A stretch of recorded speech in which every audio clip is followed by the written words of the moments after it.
اچھا بچوں، آپ لوگوں کو پتہ ہے کہ گورنمنٹ نے پورے قرآن کو ہمارے سلیبس کا حصہ بنایا. پورا قرآن ہمارے سلیبس کا حصہ کیوں بنایا؟ کیونکہ قرآن میں بہت سی پیغامات ہیں ہماری زندگی گزارنے کے، اس میں طریقے بتائے گئے ہیں.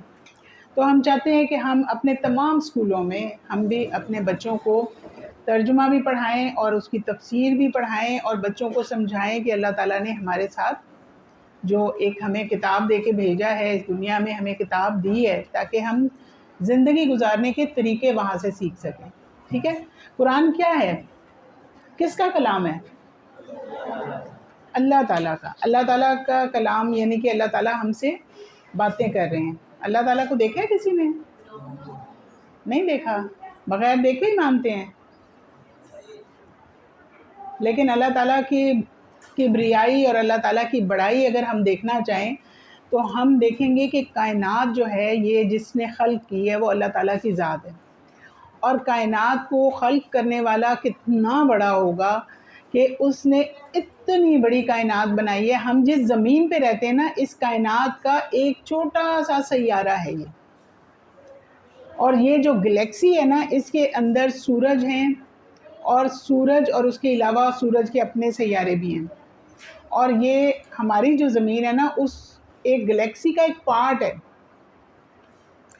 آپ لوگوں کو ایک ڈاکومنٹری بھی میں دکھواؤں گی جس میں آپ کو اس کائنات کی بڑائی کا پتہ چلے گا کہ کتنی بڑی کائنات ہے یہ، کتنی بڑی ہے. کتنے بڑے بڑے یہ زمین سے بڑے سیارے ہیں اور ان سیاروں سے بڑا سورج ہے اور اس سورج سے بڑے بڑے سیارے موجود ہیں جو کہ ہماری کائنات کا حصہ ہیں. اور ہم ایسے آسمان پہ جب منہ اٹھا کے دیکھتے ہیں اپنا تو ہمیں پتہ چلتا ہے کہ یہ بہت چھوٹے چھوٹے سے ٹمٹماتے ستارے ہیں. لیکن وہ ستارے بہت چھوٹے چھوٹے سے ٹمٹماتے ہوئے نہیں ہیں، وہ اتنے بڑے ہیں. اتنے بڑے سیارے اور ستارے ہوتے ہیں جو کہ کائنات میں پھیلے ہوئے ہیں اور ابھی تک کائنات کی حدود معلوم نہیں ہو سکی کہ کہاں تک ہے یہ ستارے اور سیارے کہاں تک جاتے ہیں. پھیلے ہوئے ہیں، پوری کائنات میں پھیلے ہوئے ہیں. اور ہم دیکھتے ہیں اور ہم یہ سوچتے ہیں کہ ہاں یہ چھوٹے چھوٹے ستارے ہیں اور چھوٹے چھوٹے سیارے ہیں، لیکن یہ چھوٹے چھوٹے نہیں ہیں، زمین سے بہت بڑے ہیں. اور ہم اس زمین پہ رہ رہے ہیں نا، تو یہ زمین اتنی کائنات کے آگے چھوٹی سی ہے کہ ایک نقطہ ڈالے نا کائنات کے آگے، نقطے کی بھی کوئی ویلیو ہوگی. ہماری زمین اتنی چھوٹی ہے اس کائنات کے آگے. اور اس زمین کے اوپر کتنے ملک ہیں، مختلف بر اعظم ہیں. کتنے بر اعظم ہیں؟ 7 بر اعظم ہیں. پھر اس کے بعد آگے ان بر اعظموں کے اندر جو ہم دیکھتے ہیں کہ جو ملک ہیں، کتنے ملک ہیں پوری زمین پہ. ان ملکوں میں سے ایک ملک پاکستان ہے. اس پاکستان میں ایک شہر لاہور ہے اور ایک شہر لاہور کے اندر یہ گارڈن ٹاؤن ہے. گارڈن ٹاؤن کے اسکول کے اندر ہم بیٹھے ہوئے ہیں. جو ہماری حیثیت اس کائنات میں کیا ہوگی؟ اس نقطے کے اندر بھی ایک چھوٹا سا آپ سمجھ لیں ذرہ ہے. اور اب جب ہم کائنات کو دیکھتے ہیں تو یہ اللہ تعالیٰ کی ایک تخلیق ہے. اللہ نے اس کو بنایا ہے. ایک ہوتا ہے بنانا، جیسے کہ کوئی کارپینٹر کوئی چیز بناتا ہے نا، یا کوئی الیکٹریشین کوئی چیز بناتا ہے، وہ کہتا ہے لیں جی میں نے یہ ٹیپ ریکارڈر بنایا ہے. یا وہ کوئی کہے جی یہ ہم نے موبائل بنایا ہے، کوئی کمپنی کا یہ موبائل ہم نے بنایا ہے. تو پہلے سے کچھ چیزیں ہوتی ہیں، ان کو جوڑتے ہیں، ٹھیک کرتے ہیں، سیدھا کرتے ہیں اور ایک سسٹم بناتے ہیں. تو وہ کہتے ہیں یہ ہم نے. کارپینٹر کہے جی یہ میں نے میز بنائی ہے، پہلے سے لکڑی موجود ہے، اس کو جوڑا ہے اور اس نے ایک میز بنا دی ہے. لیکن اللہ تعالیٰ ایک ایسا خالق ہے کہ پہلے کوئی چیز ہوتی ہی نہیں اور اس کو وجود دے دیتے ہیں. عدم سے وجود دے دینا، کوئی چیز ہو ہی نہ اور اس کو بنا دینا. یہ کمال صرف اللہ تعالیٰ کی ذات کا، اور کوئی انسان ایسا نہیں کر سکتا. کوئی بڑی سے بڑی کمپنی بھی نہیں ایسا کر سکتی. ہم اسے کہیں موبائل بناؤ، وہ کہے گے یہ چیزیں ہمیں چاہیے، یہ ہمیں دیں گے تو ہم آپ کو یہ بنا دیں گے. لیکن اللہ تعالیٰ کی ذات کیسی ہے کہ وہ عدم سے وجود دے دیتی ہے چیزوں کو، کہ کوئی چیز ہے ہی نہیں اور اس نے بنا دی ہے. اس کو بنانے کے لیے کیا کہنا پڑتا ہے؟ کیا کہنا ہوتا ہے؟ کن، اور وہ ہو جاتا ہے. تو ہمیں اللہ تعالیٰ کی ذات کو پہچاننا بھی ہے. قرآن پاک میں اللہ تعالیٰ نے انسانوں سے باتیں کی ہیں. قرآن میں کون مخاطب ہے؟ کس سے باتیں کی ہیں اللہ تعالیٰ نے؟ وہ ذات جس کو آپ نے دیکھا نہیں ہے. کسی نے حضرت علی سے پوچھا کہ آپ اللہ تعالیٰ کی اتنی عبادت کرتے ہیں، آپ نے کبھی دیکھا ہے اللہ تعالیٰ کو؟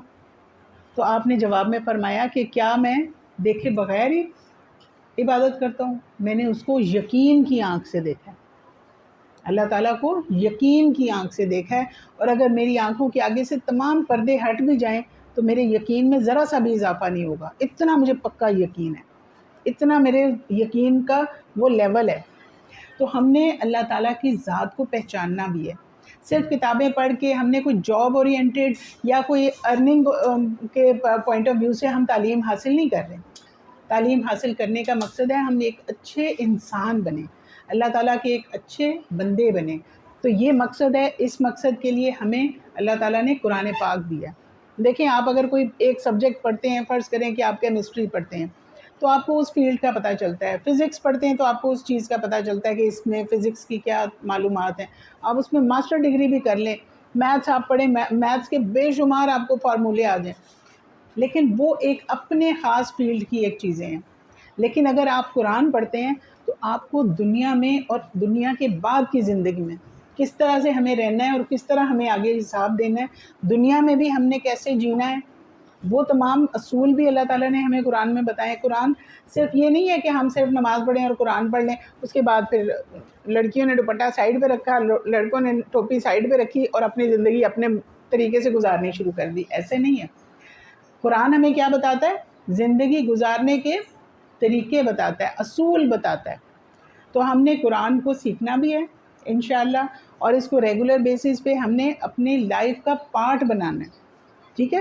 لائف کا پارٹ بنانے کا مطلب ہے کہ اس کے مطابق ہم نے زندگی گزارنی ہے۔ فرض کریں کہ ہم کسی ملک میں جاتے ہیں تو وہاں کے لیے ہمیں ویزا لینا پڑتا ہے نا، ایسے ہی ہے نا کہ اس ملک میں جانے کے لیے ہمیں ویزا لینا ہے، اور اس ملک کی اپنی ایک حدود ہوتی ہیں، وہاں کی اپنی ایک حکومت ہوتی ہے۔ تو اللہ تعالیٰ کی حکومت تو ہر جگہ پہ ہے نا، تو ہم نے اگر زندگی گزارنی ہے تو یا اس کے مطابق گزارنی ہے، یا پھر اگر اس کے مطابق نہیں گزارنی تو پھر ہم اس کی حدود سے نکل جائیں۔ اللہ کی حدود سے ہم نکل سکتے ہیں؟ اللہ تعالیٰ کی بنائی ہوئی کائنات کی چیزیں استعمال کر رہے ہیں، ہم سانس لے رہے ہیں نا، یہ کس نے آپ کو دی ہے؟ آپ نے خود تو نہیں آرڈر تو نہیں کیا تھا کہ یہ اتنے کلو کی آکسیجن والی ہوا ہمارے اسکول میں بھیج دیں؟ کہا تھا؟ نہیں پتہ تھا نا ہمیں، ہم تو سانس لیے جا رہے ہیں، ہمیں تو پتہ ہے اللہ نے بھیجی بھی، یہ ہوا تو یہاں پہ موجود ہے اور ہم سانس لے رہے ہیں۔ تو اللہ کی حدود تو ہر جگہ پہ ہیں، ہم کسی جگہ کو اللہ سے خالی نہیں سوچ سکتے۔ تو لہٰذا ہم نے اپنا یہ ایک پلان بنایا ہے کہ ہم نے آپ لوگوں کے ساتھ یہ صرف قرآن صرف ترجمہ نہیں پڑھنا، اس کو سمجھنا ہے اور پھر اس کے اندر اپنی زندگیوں کو ڈھالنا بھی ہے، ٹھیک ہے؟ تو قرآن کے کتنے حقوق ہیں آپ لوگوں کو پتہ ہے؟ قرآن کے 5 حقوق ہیں۔ اس کے اوپر ایمان لانا کہ یہ اللہ تعالیٰ کا کلام ہے، اس کو پڑھنا، اس کو سمجھنا، اس پر عمل کرنا اور اس کو دوسروں تک پہنچانا۔ تو ہم نے قرآن پاک پہ ایمان تو ہے کہ یہ اللہ کا کلام ہے نا ایمان، اب اس سے اگلا سٹیپ ہے اس کو پڑھنا، سمجھنا اور اس پر عمل کرنا اور اس کو دوسروں تک پہنچانا۔